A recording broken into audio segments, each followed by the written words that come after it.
Saúde. A falta de atividades físicas no dia a dia, em qualquer faixa etária, tem nome: sedentarismo. Brasileiros ficaram atrás apenas dos japoneses e os holandeses, de acordo com uma pesquisa do Instituto Ipsos, são os que mais se dedicam às atividades físicas no dia a dia. Mais de 30% dos brasileiros são sedentários, de acordo com uma pesquisa que englobou 29 países aí analisados. Quando o assunto é sedentarismo, o Brasil só perde para o Japão, que tem 34% da população sem praticar nenhuma atividade física no dia a dia. Em média, os brasileiros se exercitam apenas 3 horas por semana. No resto do mundo, o número de horas semanais dedicadas às atividades físicas dobra. Os 3 países mais ativos do ponto de vista da prática regular de exercícios físicos ficam na Europa: Holanda, Alemanha e Romênia, de acordo com essa pesquisa que é do ano passado. Hoje, no podcast da Rádio Capital, nós vamos conversar com o diretor executivo do Departamento de Educação Física da Sociedade de Cardiologia do Estado de São Paulo, Renato Lopes Pelaquim, que está aqui conosco e também atende no setor de reabilitação cardiovascular do Instituto do Coração de São Paulo. Renato, o sedentarismo tem causa e pode aí ser considerado uma doença? O sedentarismo é uma causa que ela é muito alarmante, né? Foi lançado um estudo há uns anos atrás que demonstrou que o sedentarismo ele tinha maior mortalidade, até mesmo para aquelas pessoas que estavam mais obesas, né? No estudo que foi feito longitudinal, né? Aqueles estudos mais extensos em Londres, né? Que foi feito esse estudo, e demonstrou que o sedentarismo era responsável por morte de todas as causas no mundo por 4,3% das mortes. E isso eles começaram a soar um alerta, né, nesse primeiro momento, porque a falta de exercícios ela tem uma relação intrínseca, basicamente, com uma função básica do organismo, que é se mexer. A gente não escolhe, bate pulmão, coração, funciona direitinho, né? A gente não vai escolher ali, rim, funciona, só que o músculo você escolhe. Então ele depende de comportamento. Então, basicamente, quando a gente fala de sedentarismo, a gente entende que ele depende muito mais de você dar prioridade para aquilo que você está querendo, né? Então, você está buscando saúde, por que você não investe nisso? Então é importante sempre a gente associar o sedentarismo com o comportamento. E por isso que os estudos trazem dessa forma, né? Comportamento sedentário, porque é uma questão de escolha. Quais os efeitos que o sedentarismo provoca, além dessas estatísticas de maior propensão de doenças cardiovasculares, de maior risco de AVC? Quais os efeitos que ele provoca no dia a dia? Basicamente, quando você tem uma redução do seu nível de atividade física diária, você vai ter o quê? Um dia mais difícil, um dia mais pesado, porque você não vai aguentar, fisicamente você não vai aguentar a sua rotina de trabalho tão bem quanto você aguentaria. Eu coloco assim, o exercício ele é como se fosse um preparo para a sua atividade de trabalho diário. Quando a gente se movimenta, a gente acaba acostumando, então fica mais fácil fazer a mesma atividade. Em outras palavras, a sua qualidade de vida vai melhorar. Outros pontos que podem aí estar melhorando no seu dia a dia. Você se sente mais disposto e também mais alegre. E isso vem bastante próximo aí quando a gente pensa em doenças mentais que já tem associação direta com o tratamento primordial, né? Por exemplo, da depressão, também com a atividade física. Então a gente tem que lembrar que esse lado de se exercitar, de certa forma, não entra só numa questão de estética, que acho que isso já caiu alguns anos, né? No início dos anos 2000, com a ascensão das academias, isso vinha muito forte, mas agora o pessoal já colocou a atividade física, né, como uma forma de saúde. Então a gente tem que entender que isso faz parte do seu dia a dia. É importante tentar deixar um tempo para você se exercitar. Você vai ter um dia mais tranquilo. Renato, o brasileiro bebeu mais, ganhou peso e se exercitou menos durante o cenário pandêmico que a gente ainda está vivendo. O que dizer para quem nunca praticou atividade física? Por onde começar? Um passo que a gente pode trazer para a pessoa que quer começar é entender né? Aquilo que ela gosta, o que ela já fez aí na vida dela. Começar com um pouquinho, é um passo de cada vez, assim, literalmente também mais abstrato, né? Então você tentar fazer aí uma coisinha, por exemplo, uma vez por semana, na semana seguinte você tenta se organizar para fazer 2 vezes e você ir progredindo, né? Eu acho que você fazendo uma coisa mais consciente. A diferença que a gente tem de atividade física para exercício é justamente a questão que a atividade física é qualquer gasto de energia. E exercício é uma atividade física, então você tem um gasto de energia planejado. Em outras palavras, você fazer um pouco além daquilo que você faz no dia. Às vezes você estender um pouco do percurso que você faz de retorno do trabalho, ou no dia você coloca um vídeo que você gosta, uma música que você gosta, mas propositadamente você vai lá e faz isso com uma regularidade. Eu acredito que você pode fazer isso até em casa. Coloca uma música que você gosta e tenta se movimentar no ritmo da música, por exemplo. É uma coisa que você pode fazer tranquilamente, né? É lógico que se você quiser uma coisa um pouco mais específica, é necessário que você faça um planejamento mais adequado. E aí, assim como qualquer outro serviço que a gente vai buscar aqui, quando você tenta fazer, por exemplo, que vai arrumar em casa uma torneira, se você chamar um encanador, ele vai fazer muito mais rápido. Então, se você contrata, por exemplo, algum profissional, no caso, o profissional de educação física, para te orientar de uma maneira mais adequada, você vai ganhar tempo no seu resultado. Você vai otimizar o quanto que você vai poder aí ter de resultado mais brevemente e também de uma maneira muito melhor para você. Então, esse que é um ponto importante, buscar uma orientação legal. Essa pesquisa que a gente se referiu é uma pesquisa do Instituto Ipsos, ela foi feita no ano passado e foram catalogados para esse inventário mais de 30 países. A Holanda é o primeiro entre os menos sedentários do mundo e o Brasil é o penúltimo, só está à frente do Japão. Qual é a nossa lição de casa para conter essa obesidade, esse ganho de peso a que a Amanda se referiu e principalmente do ponto de vista de políticas públicas, de caminhos para reverter esse quadro de sedentarismo? Uma atenção básica, né, de saúde, ela tem que envolver também as orientações de exercício contínuas. Acho que isso é uma coisa importante, né? Eu sempre imaginei, eu acho que uma coisa, por exemplo, em UBSs, né, se sempre colocar ali uma orientação, por exemplo, parques poderiam, na minha opinião, poderiam ter profissionais de educação física ali associados, né, ou que tivessem um vínculo direto com o Estado, para orientar a população. Eu vejo que assim seria muito mais barato para o Estado conter em nível de saúde pública o sedentarismo e minimizar os gastos públicos com outras doenças, que isso já tem descrito em vários relatórios científicos, que você prevenindo, você realmente vai ter um gasto muito menor. Se você fizer ele errado, ele pode ter um prejuízo, deu-se mais notoriedade no que a gente pensa quanto ao profissional de educação física e todo, na verdade, time de saúde, né? De modo geral, quando a gente pensa em atividade física, a gente não pode pensar só em uma única área, né? Então, a avaliação médica prévia, a avaliação também se você tiver algum problema osteomuscular prévio também, de repente com um fisioterapeuta, uma orientação legal com a equipe de nutrição para você adequar os hábitos alimentares. E isso faria um conjunto de atividades. Então, basicamente, é procurar uma orientação adequada. No site da Sociedade de Cardiologia do Estado de São Paulo, a SOCESP, que você encontra pelo Instagram em @SOCESP, SOCESP, você vai encontrar também uma cartilha nutricional amiga do coração. Portanto, dicas de pequenas práticas que você pode adotar no seu dia a dia para comer melhor.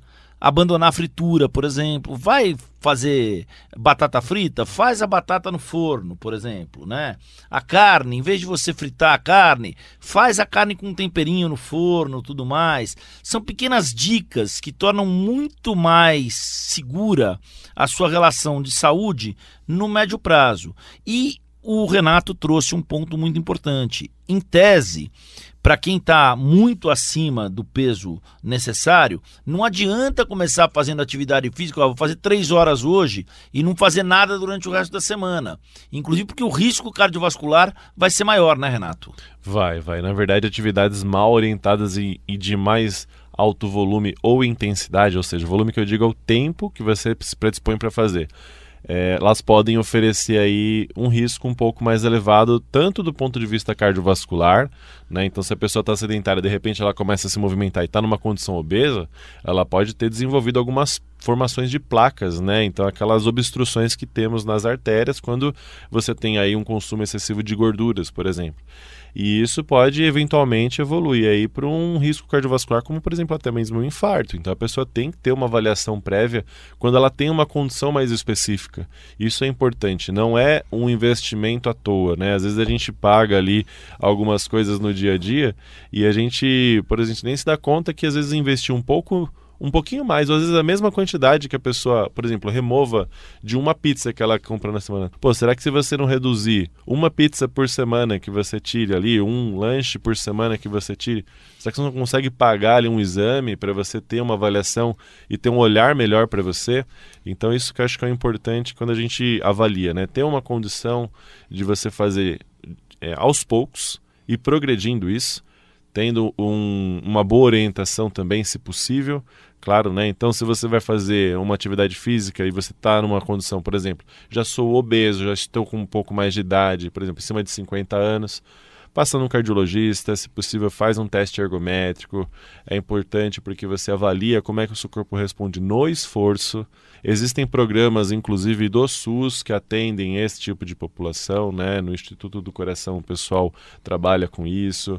Eu me lembro também na época que eu trabalhava no Dante Pazanese, o programa de reabilitação é totalmente do SUS, então a atenção básica, assim, na parte de saúde, de modo geral, assim, populacional, ela tem esse lado, né? Até os NASF, né, que é o Núcleo de Apoio à Saúde da Família, tem profissionais de educação física que podem dar algum tipo de suporte. Existe uma orientação gratuita hoje em dia e acessos à informação com aulas, por exemplo, que você de repente pode buscar, que pode te dar um gosto melhor para você fazer. Existem, por exemplo, atividades como aqui em São Paulo, nos CELS, né? Também tem outras cidades, eu sou do lado da região do ABC paulista, né? Lá em São Bernardo tem os CRECs, né? Que são centros esportivos de modo geral que oferecem atividades gratuitas. Então, assim, opção, gente, tem, a gente só tem que correr atrás. Eu acho que esse é um ponto que aí eu trago lá do que eu falei no começo. É uma questão de escolha muitas vezes, né? E dar prioridade para aquilo que você quer. Então, se você chega no início do ano e fala, eu quero mudar, começa a fazer assim, então, o que eu vou fazer para mudar? E aí, a partir desse momento, vai começar a clarear mais as coisas, né? O pensamento, então, é não faça exercícios para ficar em forma, fique em forma para se exercitar, né, Renato? Essa é uma boa frase, eu gostei. Acho que é uma boa frase pra gente colocar no Instagram, esse tipo de coisa assim. Mas é uma mensagem muito legal, porque assim, você não tem que ficar... eu não tô lá tão fortão para ir para academia. Pelo amor de Deus, a pessoa ficou fortona porque ela praticou por muitos anos na academia. E é justamente o sentido dessa frase, né? Então a gente tem que realmente fazer as atividades e começa com um pouquinho. Que se você começar todos os dias fazer 5 minutos de uma atividade além daquela que você fazia, de repente sobe um lance de degrau. Lá na sua casa mesmo, ninguém vai estar vendo. Agacha e levanta no sofá. Antes de você sentar, cada vez que você sentar no sofá, você senta e levanta 10 vezes. Vamos ver se você vai ficar tanto tempo parado ali, vamos ver se não vai melhorar. E tem uns efeitos muito grandes. Tem um colega meu que ele trabalha com o pessoal, geralmente público masculino, que não quer parar de beber cerveja, mas ao mesmo tempo quer realmente reduzir a barriga deles. E ele consegue, porque ele começa a fazer estratégias que a pessoa se movimentando, ela começa a não sentir tanta vontade de beber, porque quando você faz exercício você tem uma certa saciedade e você tem uma sensação de prazer. Então aquilo que a pessoa está buscando na bebida é justamente essa questão. Então ele acaba melhorando tanto os hábitos de vida da pessoa, de qualidade de vida, quanto também reduzindo o consumo de álcool. Um outro ponto, Renato, é que houve um estudo aí da Faculdade de Medicina da USP apontando que o uso da máscara ele não afeta a respiração ou a resposta cardíaca na prática de exercícios físicos. Você, como professor de educação física, quão segura é a prática de exercícios físicos de diferentes intensidades com o uso da máscara? O estudo da Natália Guadiero e do Bruno Gualano, que é da USP, né, é um estudo bem interessante, né, eles ainda estão numa fase de pré-print, né, que ainda não foi publicado o estudo, mas está em avaliação dos revisores, mas os resultados parciais desse estudo trazem informações legais, que é justamente assim, não importa a intensidade, em termos de parâmetros cardiovasculares e respiratórios, não houve diferenças comparadas com a atividade física sem a máscara. Existem compensações mais metabólicas, né, mais específicas do nosso corpo, que acontecem naturalmente, você não tem que pensar em nada disso e você consegue dar conta do exercício. Então, assim, eles já visualizaram isso em homens e mulheres, né, e não deu diferença tanto em gênero quanto também na intensidade. Eles relatam ainda que eles sugeririam até que as pessoas em atividades mais intensas pudessem treinar também com a máscara, porque o principal inconveniente da máscara seria basicamente a sensação um pouco claustrofóbica que ela traz. Então isso é chato, a gente não está acostumado. E o que muda não é a parte metabólica, a parte cardiovascular, é a sua percepção do cansaço. Mas o seu corpo dá conta. Agora, só para concluir, esse estudo ele traz assim que eles ainda estão avaliando, por exemplo, em crianças e em grupos especiais também, né, como por exemplo obesos, para ver se essas alterações ainda permanecem iguais ou se nessa população há alguma diferença. Na minha experiência não há. O que aumenta ali é a força que o seu pulmão tem que fazer para fazer a expiração, soltar o ar. Basicamente isso é positivo, isso é um tipo de treino, então não é de todo ruim. Para a gente encerrar, o sedentarismo atinge mais homens ou mulheres? Culturalmente, os homens são mais ativos historicamente do que as mulheres, né? Principalmente quando você pega a população feminina mais velha. Então, teoricamente, os homens tendem a ser um pouco mais ativos, mas eu acredito que isso esteja se equalizando atualmente. É uma condição assim, tá, tudo bem, mesmo que afetar um ou outro, acho que os efeitos nocivos que tem de ficar sedentário são iguais. Então, acho que é legal da gente ver isso, que o homem pode ter um pouquinho mais de efeitos deletérios, né?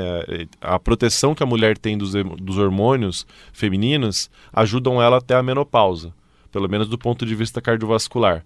Mas depois disso, esse equivale. Então, assim, ela tem que prevenir. O importante é esse. Prevenir é melhor do que o remediar. E a palavra remédio, né? A gente lembra disso, pô, não é melhor então você tirar o remédio, né? Você pensar antes isso, pensamento de longo prazo, né? Tá aí o bate-papo com o diretor executivo do Departamento de Educação Física da Sociedade de Cardiologia do Estado de São Paulo, Renato Lopes Pelaquim. No Instagram, @Renato Pelaquim, e se você quiser, @Sucesp. O Renato também atua no setor de reabilitação cardiovascular do Instituto do Coração, do INCOR, aqui de São Paulo. De acordo com o IBGE, 47%, gente, dos brasileiros são sedentários. A taxa entre os mais jovens é ainda mais preocupante, porque 84% de pessoas mais jovens não têm uma prática regular de atividades físicas. A Organização Mundial de Saúde chegou a uma conclusão bem simples: o Brasil é o país mais sedentário da América Latina.